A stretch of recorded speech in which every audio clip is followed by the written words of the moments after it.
তো 2018 সালের ডিসেম্বর থেকে জয়েন করেছিলাম। আজকে 2025-এর ডিসেম্বর। প্রায় 7 বছর হয়ে গেল রামকৃষ্ণ মিশনের সাথে যুক্ত। এখান থেকেই পড়াশোনা করেছি আর এখানেই বর্তমানে চাকরি করি।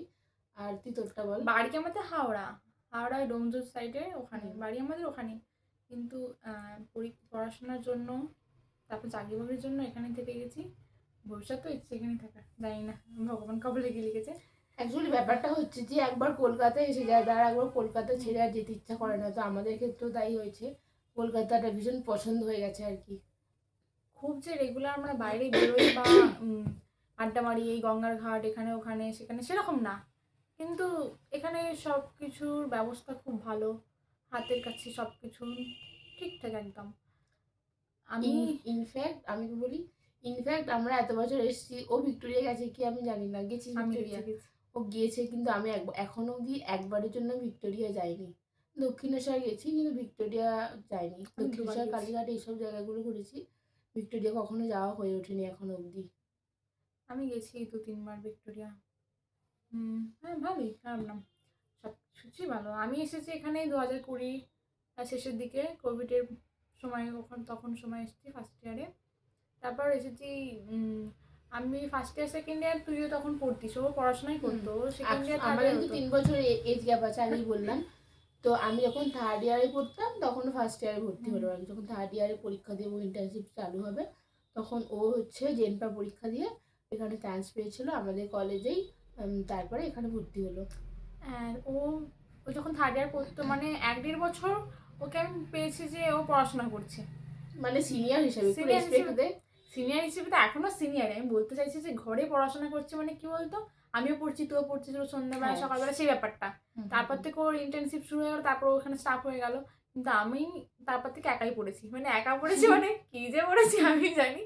ও যে, হ্যাঁ, ও হেল্প করেছে, কিছু আটকে গেলে হেল্প করতো, একটু পড়ার জন্য একটু বকাবকি করতো, যে পড়তে বস, মানে এরকম। কিন্তু পরীক্ষার সময় তো আমাকে একা পড়তে হতো, তখন তো ঘুমাতো, তখন আমার একটু তো তখন মানে আমার ও শীতকালে পড়তে, একবার শীতকালে পরীক্ষা হবে তো ও ঘুমাবে। তো শীতকালে স্বাভাবিকভাবে বিছানায় বসে পড়া বা শুয়ে শুয়ে পড়লে আমি ঘুমিয়ে পড়ছি, এদিকে বই আমার মুখে, আমি ঘুমাচ্ছি, ও উঠে আমার মুখে জল ছড়া দিচ্ছে, মানে হ্যাঁ, এরকমও হয়েছে। যখন আমি থার্ড ইয়ারে পরীক্ষা দিচ্ছি আর ও হচ্ছে ফার্স্ট ইয়ারে পরীক্ষা দিচ্ছে, তো কি হয়েছে, আমি পড়ছি, দুজনে একসাথে পরীক্ষা। আর ও হচ্ছে তোমার মানে এতটাই, ও মানে পরীক্ষার সময় আমি জানি না ওর প্রচন্ড ঘুম পেতো। এমনি সময় আমি ঘুমাই না, বইটা মুখের মধ্যে এরকম দিয়ে পুরো ঘুমিয়ে যেত। তাও কি দিয়ে উল্টো আমি দিকে ওকে মুখ করে। ডাকলাম, একবার ডাকলাম, দুবার ডাকলাম, দেখছি সাড়া দিচ্ছে না, তার কোনো সেন্স নেই, অঘরে ঘুমাচ্ছে। শেষে আমি কি করলাম, একটা বোতল ছিল, জলের বোতল নিয়ে মুখের ওপর ঢেলে দিয়েছি। ও ভয় পেয়ে গেছে, দিয়ে তারপর উঠে পড়েছে। আমি পড়তে বস, পরীক্ষা একটু পরে। এবং সেই দিনে সকালবেলায় পরীক্ষা ছিল 10টা থেকে, আর ও তখন 7টার সময় এরকম অঘরে ঘুমাচ্ছিল। রাতে যে ঘুম পড়েছি তাও নয়, রাতে ভেবেছি সকালবেলা উঠে পড়বো, সকালবেলা ঘুমাচ্ছি। ও কিন্তু প্রচন্ড পড়ে, মানে সারা রাত পড়ে, মানে কি করে পড়ে জানি না, সারা রাত পড়ে, ভোরবেলা পড়ে, গোটা সিলেবাস কমপ্লিট করে রিভাইজ করে যাবে। আমি সেরকম না, স্পেসিফিক কিছু কিছু। তারপর পরীক্ষার আগে, হলে ঢোকার আগে মনে হয় ইস এটাই পড়বে, এটাই দেখে যাই, ব্যাস ওটা যদি দেখলাম না, স্কিপ করে গেলাম, ওটাই পরীক্ষা হলো, আফসোস। এবার আমার ক্ষেত্রে ব্যাপারটা হচ্ছে কি, আমার হচ্ছে মানে আমি পড়বো প্লাস রিভাইজ দেবো, ছোটো থেকেই আমার এটা অভ্যাস। এবং আমাদের 3 জনের মধ্যে আমার ছোটো বোন অনেক পড়াশোনা করে, মানে ওর মতো ফাঁকি বাজে না অ্যাকচুয়ালি। আমি অনেক পড়াশোনা করেছি, মানে হচ্ছে এখনো করে একটু একটু। এখন করি আর কি, চর্চায় তো থাকতে হবে। আমি চর্চায় নেই। ওর সব পড়াশোনা শেষ হয়ে গেছে আমার আপাতত, কিন্তু আমার মনে হয় আমার পড়াশোনা এখনো শেষ হয়নি, তো করতে হয়।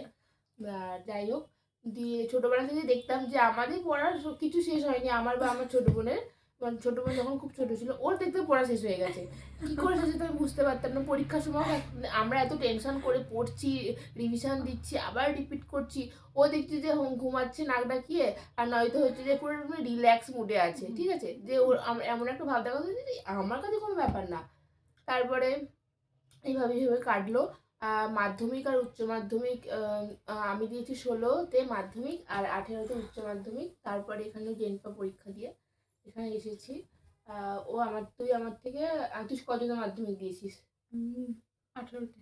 হ্যাঁ, আমি যখন 20তে উচ্চ উচ্চ মাধ্যমিক। মাধ্যমিক তখন ও মাধ্যমিক দিয়েছে, 20 সালে উচ্চ মাধ্যমিক দিয়েছে। দিয়ে তারপরে ও হচ্ছে প্রথমে জেনপা পরীক্ষা দিয়ে প্রথমে বিএসসি নার্সিংয়ে পেয়েছিল। তো আমরা তখন বলেই উঠতে পারিনি যে হচ্ছে আমরা অ্যাকচুয়ালি কী প্রফেশনের সঙ্গে যুক্ত। ও জেএনপা পরীক্ষা দিয়ে বিএসসি নার্সিংয়ে পেয়েছিল, আমাদের রামকৃষ্ণ মিশনেই পেয়েছিল, কিন্তু তখন কোনো কারণের জন্য ওকে নিয়ে আসা হয়নি ভর্তি করানোর জন্য আর কি।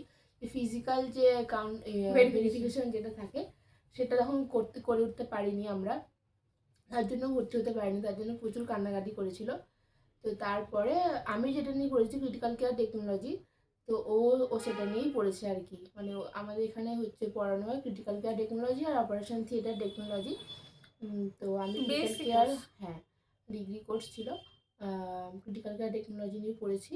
তারপরে ও মপআপ রাউন্ডে গিয়ে আবার কাউন্সেলিং করায়, তখন আমাদের কলেজেই পেয়ে গেছিলো। মানে আমরা ছোটবেলা থেকে এতটাই আমাদের মানে একটা টান, ওটা কি বলে দুজনের মধ্যে, কি একটা ম্যাগনেটিক ব্যাপার। হ্যাঁ, একটা ওরকম একটা ব্যাপার আছে, কারণ আমরা ছোট থেকে একই স্যারের কাছে পড়েছি, একই স্কুল। একই আমরা স্কুল। ভেবেছিলাম যে ও কলকাতায় গেলে ও ভেবেছিল যে ও বাঁচবে হয়তো আমার হাত থেকে। হ্যাঁ, আমি ওকে এটা এখনো বলি যে তুই কলকাতায় এসে আমার পিছন ছাড়িস নি, কারণ আমরা মাধ্যমিক উচ্চ মাধ্যমিক পর্যন্ত ঠিক আছে বাড়িতে ছিলাম, একসাথে পড়াশোনা করেছি, একই স্কুলে পড়াশোনা করেছি, একই স্যারের কাছে পড়াশোনা করেছি, কিন্তু ও যে গ্র্যাজুয়েশন লেভেলে এসে ও আমার সাথেই থাকবে আমরা এটা কখনো ভাবিনি, কখনোই ভাবিনি। এবং বাড়ি থেকে খুব টেনশন করতো যে আমি এক জায়গায় থাকবো, ও এক জায়গায় থাকবে।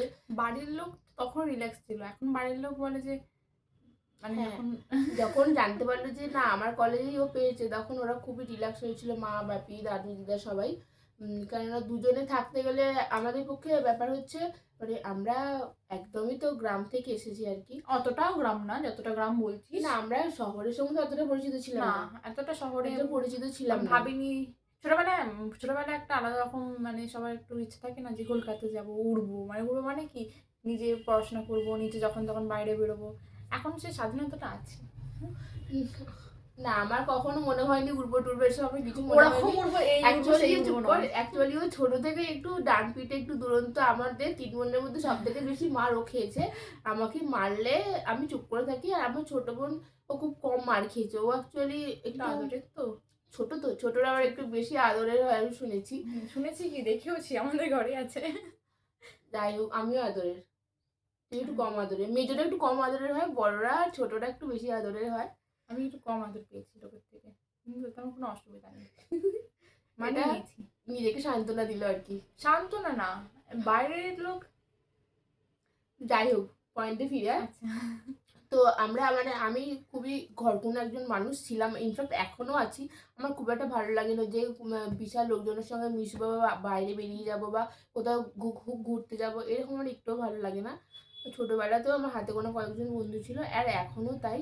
নিজের কমফোর্ট জোন ছেড়ে বেরোতে আমার ভালো লাগে না, তো সেই জন্য আমি কখনো ভাবিনি যে কলকাতায় আসবো। কলকাতায় এসে আমার খুবই অসুবিধা হয়েছিল এখানকার এনভায়রনমেন্ট বা এখানকার লোকজনের সবার সঙ্গে মানাতে, কেননা এখানকার লোকজন একটু আলাদা ধরনের আমি আসার পর হ্যাঁ আমি বলছি সেটা বলতে দে। দিয়ে তারপর প্রথমে আমি দিদাবাড়িতে থেকে পড়াশোনা করেছিলাম ফার্স্ট ইয়ার পরীক্ষাটা, তারপরে দিদাবাড়ি গিরিশ পার্ক, হ্যাঁ দমদম গিরিশ পার্ক, তারপরে হচ্ছে দমদম গিরিশ পার্ক, আর সেন্ট্রালের পরে ওটা দমদম বললে সবাই চিনবে,